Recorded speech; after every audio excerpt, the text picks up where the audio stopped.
हर हर महादेव। उम्मीद है आप सभी लोग अच्छे होंगे। केदारनाथ जाने का सपना सभी का होता है, किसी का फैमिली के साथ तो किसी का अपने यार दोस्तों के साथ। बट अमूमन ये देखा गया है कि प्लान लास्ट में आते आते ऑलमोस्ट प्लान कैंसिल हो जाते हैं। प्लान कैंसिल हो जाता है फिर अपन भी नहीं जा पाते हैं। तो आज के इस वीडियो में मैं आपको वो सारी इन्फॉर्मेशन दूंगा कि आप अकेले भी यात्रा करके आराम से वापस आ सकते हो।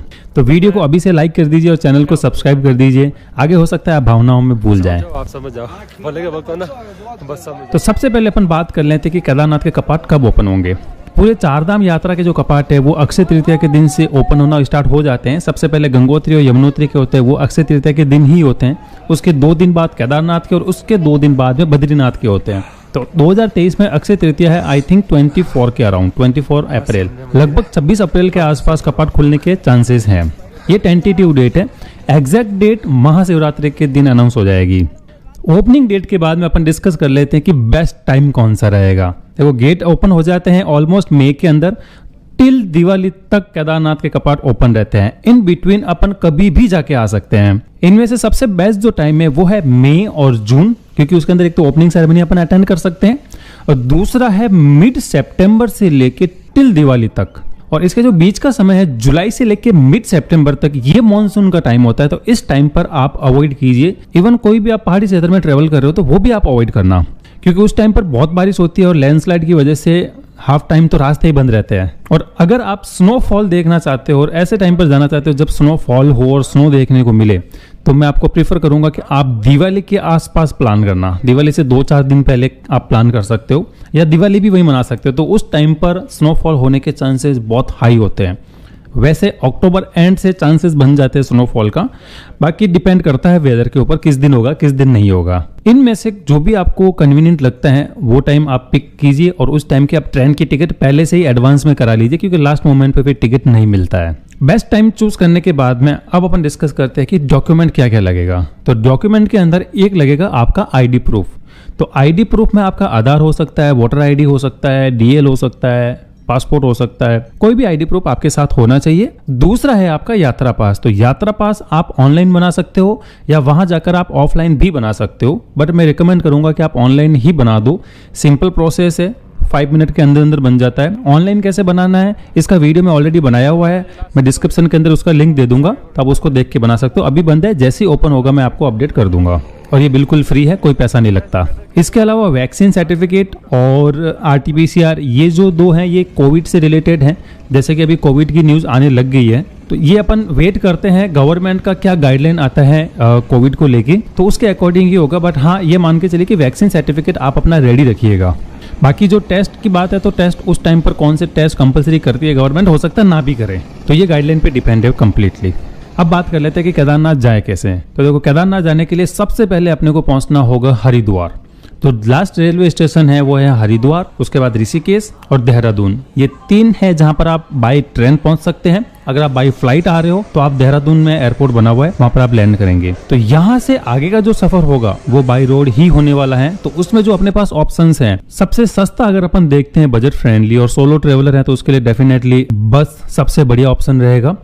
तो बस ऋषिकेश से चलती है गवर्नमेंट की बस, जिसका जो किराया है लगभग 400 से 600 रुपए के बीच में है। और प्राइवेट बसें ऋषिकेश से भी चलती है, हरिद्वार से भी चलती है। तो हरिद्वार सबसे बेस्ट रहता है। वहां से जो उसका किराया है लगभग 800 से 1000 रुपए प्राइवेट बस का लगता है। और जो बस स्टैंड बना हुआ है हरिद्वार रेलवे स्टेशन के जस्ट ऑपोजिट साइड है। तो आप प्रीफर यही कीजिएगा कि आप सबसे पहले हरिद्वार आओ। जैसे आप रेलवे स्टेशन के बाहर आएंगे तो बस के अलावा वहां पर शेयरिंग में आपको और ऑप्शन मिल जाएंगे, जैसे टेम्पो ट्रेवलर हो गए। तो बहुत सारे ऐसे ट्रेवल कंपनीज हैं जो वहां पर टेम्पो ट्रेवलर चलाते हैं हरिद्वार से सोनप्रयाग के बीच में। तो वो 800 से लेके 1200 रुपए चार्ज करते हैं। वो डिपेंड करता है कि उनके अंदर कितनी सीट खाली है। तो कभी 800 में ले जाते हैं, कभी 1200 रुपए ले लेते हैं। दूसरे वहां पे बोलेरो वगैरह ये भी शेयरिंग में चलते रहते हैं उस टाइम पर। इसके अलावा एक और ऑप्शन है, वो है प्राइवेट कैब। अगर आप 3-4 लोग साथ में आ रहे हो तो आप चाहो तो एक पर्सनली अपना गाड़ी वहां पर हायर कर सकते हो। जितने नंबर ऑफ पीपल्स आप आ रहे हो उसके अकॉर्डिंग आप गाड़ी चूज कर सकते हो। डिजायर की अगर बात करें या उससे सिमिलर गाड़ियां, तो लगभग 3000 से लेके 5000 रुपए पर डे के अकॉर्डिंग आपको वहां पर वो मिल जाएगी।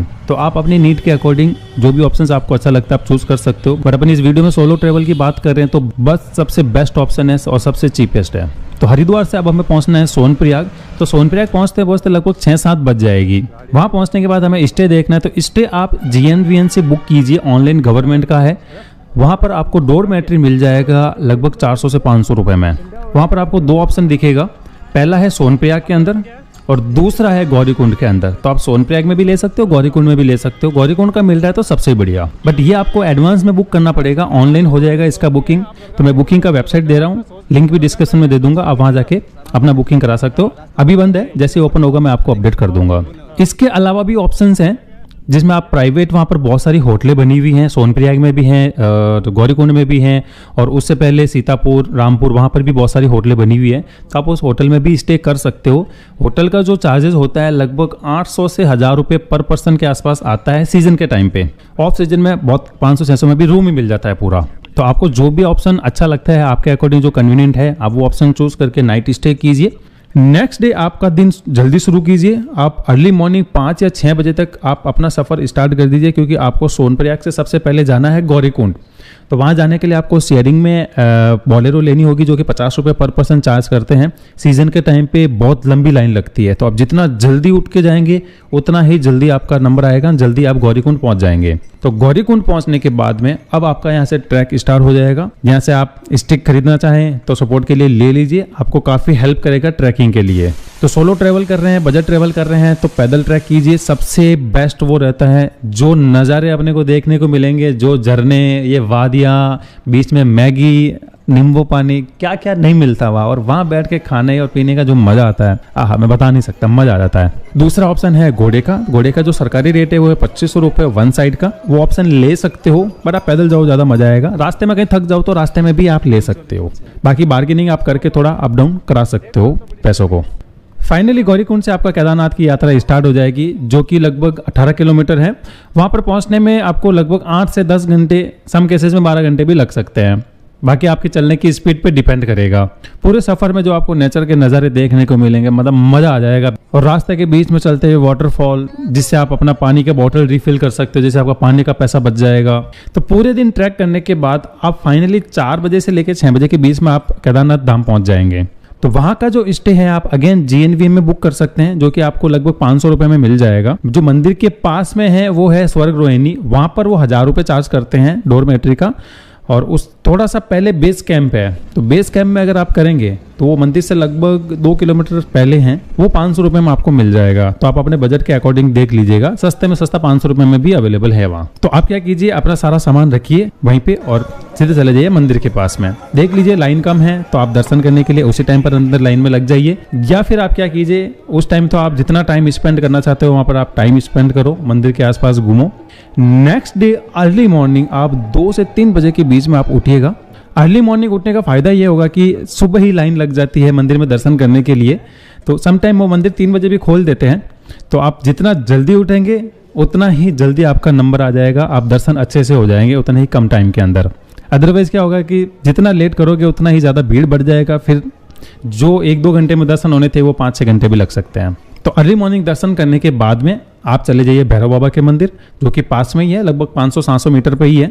आप भैरव बाबा के दर्शन करके आइए, आराम से खाना आना ब्रेकफास्ट कीजिए, फिर आप ट्रैक डाउन करना आप स्टार्ट कर दीजिए नीचे की तरफ। तो आराम से आइए, तो आप आराम से पहुंच जाएंगे 2-3 बजे के आसपास। तो उस टाइम पर आपको नीचे के लिए ऑप्शन मिलना मुश्किल है। अगर आपको कोई नीचे के लिए ऑप्शन मिलता है तो आप वहाँ से आ सकते हैं, अदरवाइज मैं तो आपको कहूँगा कि आप नाइट स्टे अगेन वहीं पर करो। तो सोनप्रयाग, सीतापुर, गौरीकुंड, जहाँ पर भी आपको स्टे का ऑप्शन मिलता है वहाँ पर आप स्टे ले लीजिए।